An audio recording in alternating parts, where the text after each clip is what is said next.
"Hey! Yeah!" Dahlia said. "Back!"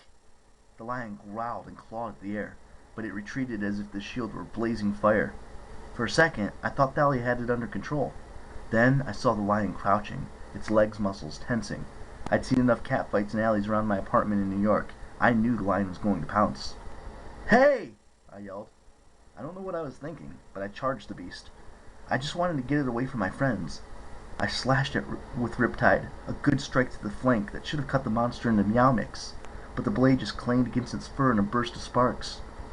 The lion ranked me with its claws, ripping off a chunk of my coat. I backed up against the railing. It sprang at me, 1,000 pounds of monster, and I had no choice but to turn and jump. I landed on the wing of an old-fashioned silver airplane, which pitched and almost spilled me to the floor 3 stories below. An arrow whistled past my head. The lion jumped onto the aircraft, and the cords holding the plane began to groan. The lion swiped at me, and I dropped onto the next exhibit, a weird-looking spacecraft with blades like a helicopter. I looked up and saw the lion roar.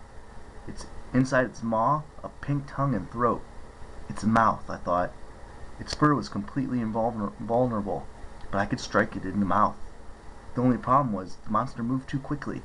Between its claws and fangs, I couldn't get close without being getting sliced into pieces.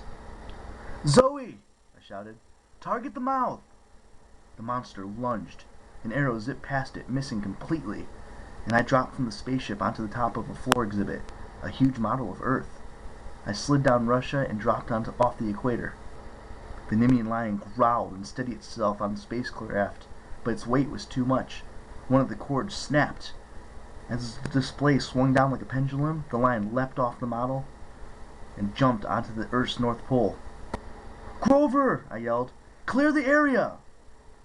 Groups of kids were running and screaming. Grover tried to corral them away from the monster just as the other cord on the spaceship snapped and the exhibit crashed to the floor. Dahlia dropped off the second floor railing and landed across from me on the other side of the globe. The lion regarded us both, trying to decide which of us to kill first. Zoe and Bianca were above us, bows ready, but they kept having to move around to get a good angle. "No clear shots!" Zoe yelled. "Get it to open its mouth more!" The lion snarled from on top of the globe. I looked around. Options. I needed the gift shop. I had a vague memory from my trip here as a little kid. Something I'd made my mom buy me, and I'd regretted it. If they still sold that stuff. "Dahlia," I said, "keep it occupied." She nodded grimly. "Hi! Yeah!" She pointed her spear at the spidery arc of blue, and electricity shot out, zapping the lion on the tail. Roar! The lion turned and pounced. Dahlia rolled out of its way, holding up Aegeus to keep the monster at bay, and I ran for the gift shop. "This is no time for souvenirs, boy!" Zoe yelled. I dashed into the shop, knocking over rows of t-shirts, jumping over tables full of glow-in-the-dark planets and space ooze. The sales lady didn't protest. She was too busy cowering behind the cash register. There, on the far wall, glittery silver packets, whole racks of them. I scooped up every kind I could find and ran out of the shop with an armful. Zoe and Bianca were still showering arrows on the monster, but it was no good. The lion seemed to know better than to open its mouth too much. It snapped at Dahlia, slashing with its claws. It even kept its eyes narrowed into tiny slits. Dahlia jabbed at the monster and backed up. The lion pressed her. "Percy!" she called. "Whatever you're gonna do!" The lion roared and swatted at her like a cat toy, sending her flying into the side of a Titan rocket. Her head hit the metal and she slid to the floor. "Hey!" I yelled at the lion. I was too far away to strike, so I took a risk. I hurled Riptide like a throwing knife. It bounced off the lion's side, but that was enough to get the monster's attention. It turned towards me and snarled. There was only one chance to get close enough.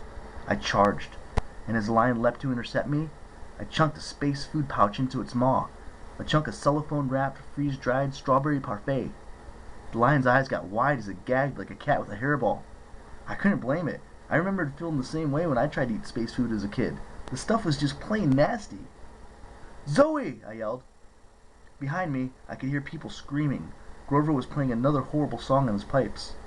I scrambled away from the lion. It managed to choke down the space food packet and looked at me with pure hate. "Snack time!" I yelled. It made the mistake of roaring at me, and I got an ice cream sandwich right down its throat. Fortunately, I had always been a pretty good pitcher, even though baseball wasn't my game. Before the lion could stop gagging, I shot 2 more flavors of ice cream and a freeze-dried spaghetti dinner into its mouth. The lion's eyes bugged. It opened its mouth wide and reared up on its back paws, trying to get away from me. "Now!" I yelled.